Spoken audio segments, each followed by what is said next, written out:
It may not seem like much, but you're looking at a bona fide city landmark, the first fire station in Riverside, and it all began 125 years ago in October 1887. Grover Cleveland was president. The Eiffel Tower begins construction. England was celebrating Queen Victoria's Golden Jubilee, and the Riverside Fire Department was established. By 1880, the city was booming as the citrus capital of America. Wooden buildings were the common building material for the day, and even a small fire was a potential major disaster. The entire city of Chicago had burned down in 1871. In 1883, Riverside had its first major fire. Volunteers tried without success to save the city newspaper, the Press Horticulturist, but the building went up in smoke. The year before, a local fund drive began to establish a city fire department, and on October 7, 1887, that dream came true. The new department, manned by volunteers, began the day the new equipment arrived in town.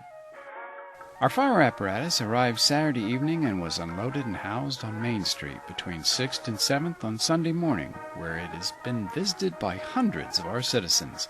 The boys are thoroughly delighted. In a few days they will be called out for a general parade and show our citizens they are always ready to do their duty. A shed on the northeast corner of University and Main became Fire Station 1. The department consisted of a chief paid $12 a month, 2 assistants, and approximately 50 volunteers.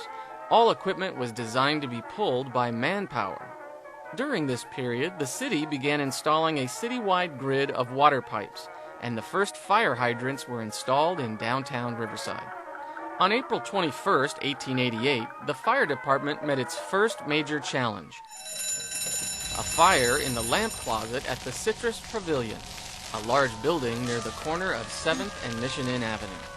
Unfortunately, the city had its water system shut down for repairs, but the fire department managed to save a good portion of the wooden building. In 1890, the first horse-drawn fire equipment was purchased. The main fire station was moved to a livery stable on Main between Mission Inn and University Avenues. In 1891, Station 2 opened in a small shed at 6th and Pachapa Street. That was later moved to where the Arlington Library is now. The fire department was building up fast to catch up with the city. In 1909, the department became motorized with the purchase of a gasoline-driven $4,750 Seagrave combo hose wagon and chemical engine.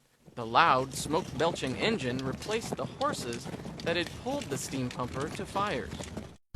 Some hated the noise, but they had to admit it had a certain modern 20th century efficiency. By 1938, Riverside had 33 firefighters and 5 engine companies housed in 4 stations, and the department was adapting to new ways and new equipment. And it was contributing as well. In the early 1940s, Riverside firefighter Ed Strickland invented the pre-connected 1.5-inch hose, adopted nationwide as the standard for all fire departments, and still in use today. For over 100 years, the city has grown, and so has the fire department.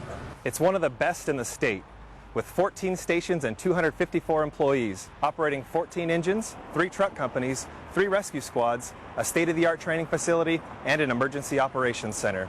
It can put a team in the field for a hazardous materials response, an urban search and rescue deployment, or even a swift water rescue. So here's to the Riverside Fire Department. And to the next 125 years. So what do you think of these new stations? Man, I'm telling you, I wish we'd have had something like it. Yeah, we really do have some great equipment nowadays. Yeah. Well, we had 10 stations when I left. And now we're up to 14. Now they're up to 14, and